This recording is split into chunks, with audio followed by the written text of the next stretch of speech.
All right, y'all, we are back with another video. Now, before I even get to this video, just want to let a lot of you know that I seen when I did the Donald Trump video 2 days ago, I seen people was getting mad and unsubscribing because I reacted to what was going on in the world. So I really don't get it, because I haven't said this on this channel plenty of times. Like, this is my channel. I'm going to post whatever I want to post. Do I want people to watch it? Yes, I do. You know, but at the end of the day, I don't understand why people get mad. Some people come to another person's channel and want to tell them what to react to or what they shouldn't react to. Because if a lot of y'all been watching me for a while, you know I react to different types of content on this channel, whether it's politics, whether it's stand-up comedy, whether it's cartoon, whether it's music. I do a lot of different things on this channel. And I come to the conclusion that I understand I can't please everyone. Not every video I upload, no matter what video I upload, somebody's not gonna like it. If I upload a stand-up comedy, somebody's not gonna like it. You know what I'm saying? So I can't please everybody, but I see people get mad when I do these type of videos and I'm not making them watch it.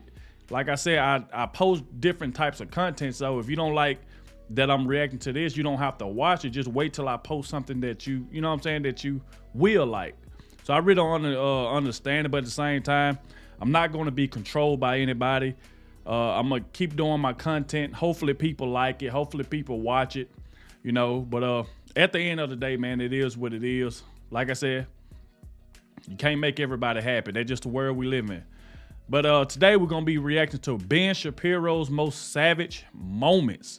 Now, after I did the Jordan Peterson, I was seeing some people say you need to check out Ben Shapiro's most savage moments. So that's what we're about to dive into.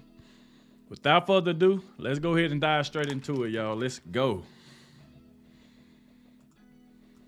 Should he not have given you money? Was the money not speech? It was just money after all. It's just like a hooker, I assume. So are you the prostitute? How did this work? Wow. Health insurance is an earned benefit. It's not given for free to employees. They earn it. Should your employer be able to decide how you spend your money? It is, hold up. Hold on. Earned 1 second. Earned from whom? Okay, I may think that I earn twice the salary that I get from this radio station. That doesn't mean that I have an earned benefit from the radio station for twice what they're willing to pay me. It's always a consensual relationship. You pay for your health care? Well, first of all, I do, because it was negotiated in the contract that I signed, in which I voluntarily engaged. And if I don't like that, I can quit tomorrow. Wow. There you go. How about combating actual acts of racism? How about singling out racism and then actually doing something about it, as opposed to doing this kind of Marxist newspeak in which we go through everybody's hidden actions? You know, I'm sensing a real sort of underlying, I don't know, racial bias to this whole segment. Robert, I find you to be racially biased. I find you to be insensitive, bigoted, and misogynist based on everything that you've said. It may be hidden. Wow. Maybe I can't detect it, but we all know it's there. So perhaps you should go through this program. At the end of the program, you will feel free, you'll feel better about yourself, and you'll feel more informed, because after all, the topic of wow. institutional racism is brought up. Sure. You'll always ask, where is the institution? Show me the racist laws so that we can fight them together. correct. Welcome to Alabama. This would qualify as a racist institution, the state of Alabama. They don't like that. They don't So like that. now I go back to the question that you say that you answered, which is, show me the law. You've named an institution you don't like. Now show me the law. No, it's not an institution I don't like. I've lived here my whole life. But I mean, you called it racist, so I assume you're not super fond of it. Yeah, Yeah, see? it has flaws, to say the least. But the Constitution of Alabama demands that schools be segregated by race. If it weren't for the federal government, there would only be white people in this room. I will admit to you. Okay, so a couple of fundamental assumptions. Okay, I'm going to admit I have not read the Constitution of the state of Alabama, so I don't know the provision that you are talking about. I will assume that it says what you say it says for the purposes of this conversation. If in fact there's a provision in the state law of Alabama that says that segregation is mandated by law, of course that's racist, that's Jim Crow, and that would be institutional racism. The point that I'm making is that there are a lot of black people in this room today because the institutional racism that you are decrying was in fact wiped out at the legal level by the federal government in the 1960s.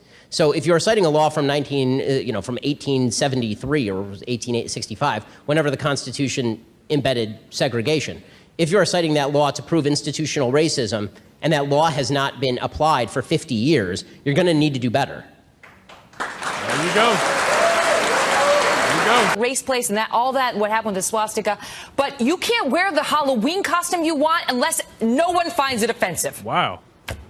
Well, now the selectively offended get to run the rest of the country. I mean, this is what we are creating. We are creating a society of panty-waist fascists. What we are creating is a group of people who are oversensitive to everything and then are willing to call the cops as soon as they are offended. It's actually incredible, and it's a violation of the First Amendment, which you saw with a professor from the Mass Communications Department at Missouri telling reporters that they have no right to be there, and at Yale you have students shouting people down. If this is the climate that we're supposed to create, if this is supposed to create openness and tolerance on the campus, I'm missing the openness and tolerance in let's call the police if I'm mildly offended because my feelings have been hurt. I mean, this is creating a country of crazy people. How can you watch this and not go crazy and think that everyone who's involved in it is crazy in the first place? How can you honestly stand up here and say that you support abortion, you support government intervention, you support government intervention to make abortion illegal, which is designed to kill someone, and yet you can stand up here and say you don't want government intervention for guns, which are also designed to kill people? Because guns are not designed to kill children. Guns are designed to kill bad guys if operated by a proper person. There's not an abortion in the world that doesn't end with the death of a baby.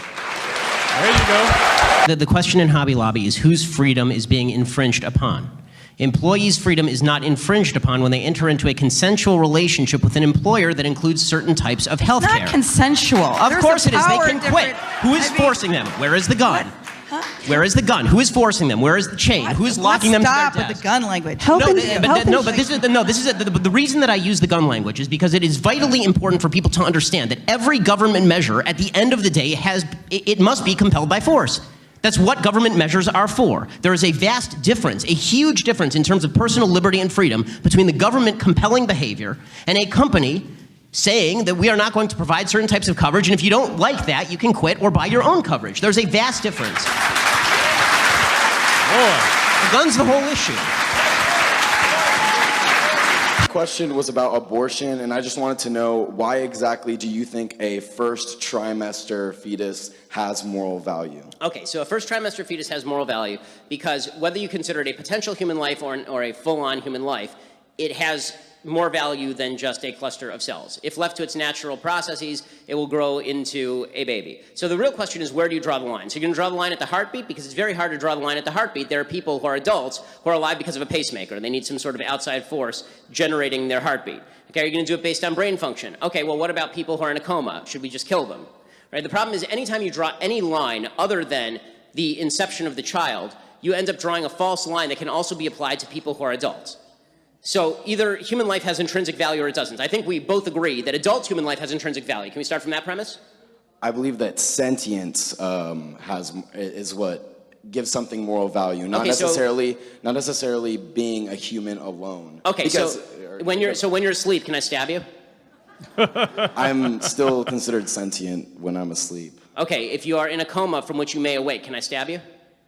Well then, no. I guess not. I'm glad you answered that, because I have no interest in actually murdering you. But that's still potential sentience, and it's still a potential. I agree. It is potential sentience. You know what else is potential sentience? Being a fetus. Yeah.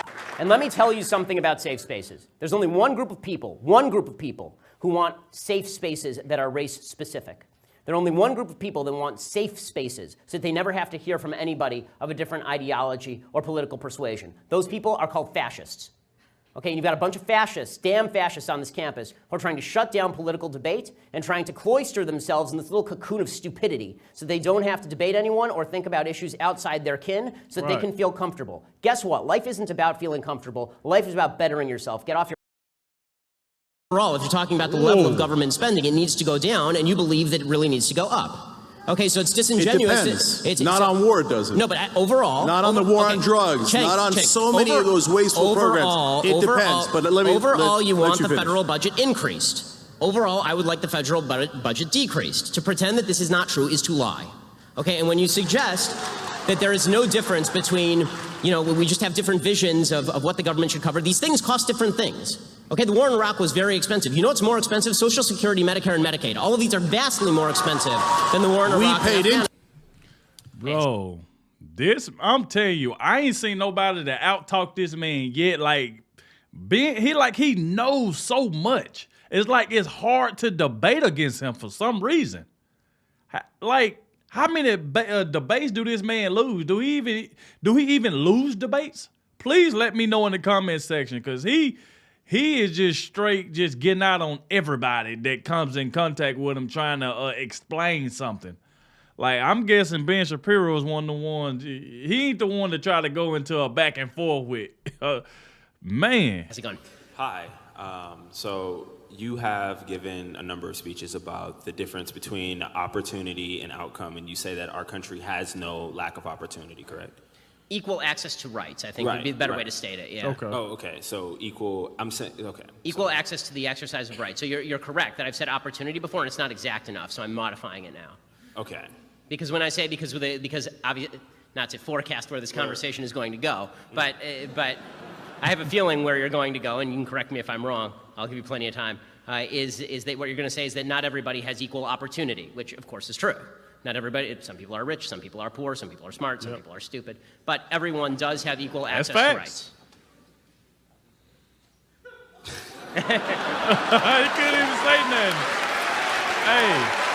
You know when you talking that stuff, bro, he couldn't even say nothing. This man had a natural pause. Okay. And so, Ben, I read your article today, and I was shocked by the language you used. You were saying that it's time for the right call the police to right fight. Yeah. No, but you read his column. Evidence. All this is screaming and feelings. How about like a shred of evidence, even for the incidents that actually happened in Missouri that drove this? Really? Where was the police report exactly when it came to, for example, the first N-word incident that led all of this? There was no police report on any of that. In the second incident at the N-word at the University of Missouri, the administration investigated, and the kid's under investigation. In the third incident with the cop car, listen, I'm someone that believes that certainly the unborn child has rights. I believe that the mother has rights.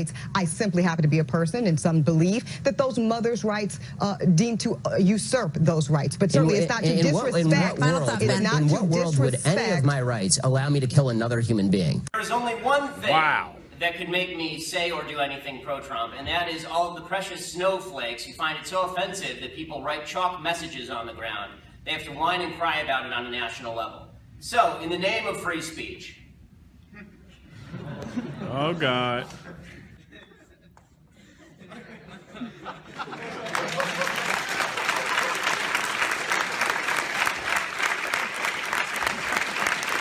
You can't run ads within a certain period of time. You have public financing versus private financing. Those are rules around an election. That is a completely different issue than the government saying randomly you can and you can't invest in businesses. Why? So you're conflating those two issues that have nothing to do with one another. Why? So let's just what does why mean? Because it's you believe in education, so why don't you believe in healthcare? Because it's a free country, and I get to spend my money. There you go. I personally don't think that I could have an abortion, just because morally I feel like for myself it wouldn't be the right choice. But how do you defend your opinion as a white, well-off, religious man? How do you defend telling a woman what she can do with her body? Because evil things are still evil, even if I'm a white, well-off religious man. And good things are still good, even if I'm a white, well-off religious man. It's absolute nonsense, Peter. My position on Israel was made clear in the 2013 column, and to call me equivalent with people who are murdering Jews is insanity. It's beyond insulting. And if there's anybody who's emboldening Hamas to kill more children, it is you, because it is your policies which have emboldened Hamas. They know that people like you are going to get on American television and talk about how the Palestinians are meek victims, and whenever they fire rockets, it can be justified by Israeli policy. Hamas celebrates every moment you're on television. The Occupy Wall Street movement thinks this is a group of people who graduated with degrees in lesbian dance theory and then were surprised when they didn't get a six-figure paycheck out of college. I mean, this is, unfortunately, they were getting a paycheck consummate with their education level. The problem is that you have to be productive in a capitalist society in order to earn anything. And this is, unfortunately, a lazy generation, a generation that expects things. And ignorant and communist is no way to go through life. When the middle class has more money, disposable income, they spend it. Why? Because they're not living in the lap of luxury. They're not saving it for their yacht. So they need to buy food for their family. They need education for their family. So they spend it, and it goes back into the economy. If you just give it in supply side economics to the rich and hope that it trickles down on us eventually decades later, what they wind up doing with it is something that is logical. They save it. the problem with Keynesian economics is that it doesn't even work in theory, because again, once you go to the logical extreme, which is remove all of the money from the rich people who are saving all their money and give it to all the poor people to buy hamburgers, that doesn't help the economy or spur the economy. What spurs the economy is the creation of new products and services, and that is only going to be done by people who have expendable capital to actually invest in the new products and services that we all enjoy. This is what creates economic growth.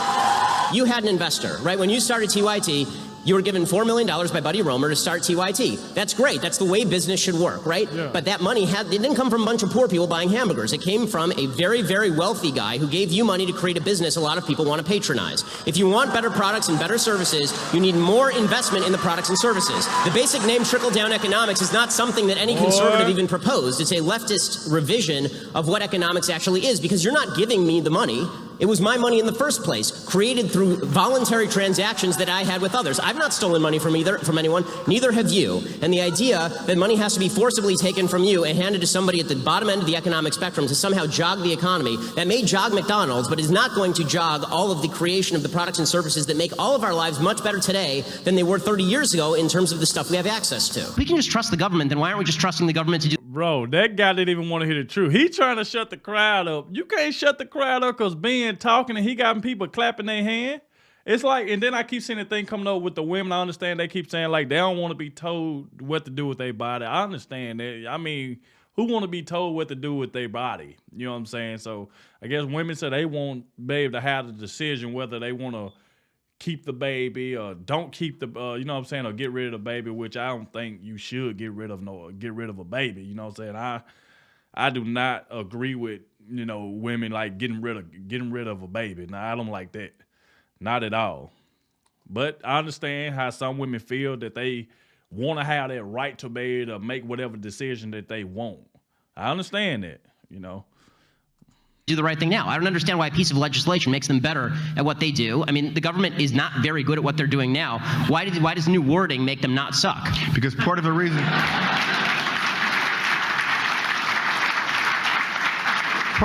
you have a law or initiative as a deterrent, that government won't even be involved, that the bad guys won't be going to gun shows to buy guns, so they have to circumvent it. Well, but that's exactly the point. If bad guys are not going to gun shows with regard to Ebola, and for a second, this is a mild digression. With regard to Ebola, the federal government just made the case that they don't want a federal travel ban, right? Because they said if there's a federal travel ban, people will just find a way to circumvent the federal travel ban. Okay, do you see the analogy here? This myth that spending is inherently better for an economy than saving, that's only true if you're talking about somebody who's actually taking the cash and just shoving it into their mattress. Banks are in the business of lending. When they take the money in, they don't just stick it in Al Gore's fake lockbox. They actually lend the money back out to people to actually create new businesses and new products. You had an investor, right? When you started TYT, you were given $4 million by Buddy Roemer to start TYT. That's great. That's the way business should work, right? But that money it didn't come from a bunch of poor people buying hamburgers. It came from a very, very wealthy guy who gave you money to create a business a lot of people want to patronize. If you want better products and better services, you need more investment in the products and services. The basic name trickle-down economics.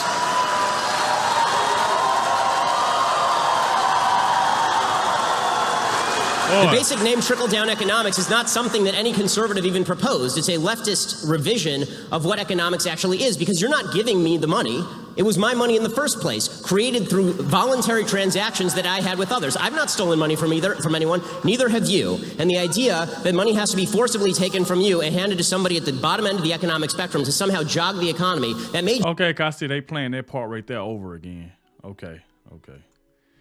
Well, yo. Ben Shapiro a savage, man. This man, the man has great talking points. I'm not gonna sit here and say that I feel like everything the man says is right, but man, he made folks on that stage look so silly, bro. You just got whether you hate this man or you don't, bro. You just got to give it to the point that he make people look silly on that stage. It's like they can't debate with him. They not in the same class as this man. You know what I'm saying? I haven't reacted to Ben Shapiro that much. This might be, is this my second video? Maybe my second video. I'm not sure, y'all, but I haven't did a lot of videos on Ben Shapiro. But, you know, it is what it is. We have made it to the end of the video. I want to thank you all for watching. And like I said, make sure y'all hit that like button. Make sure you subscribe to the channel. And I'll catch y'all in the next one.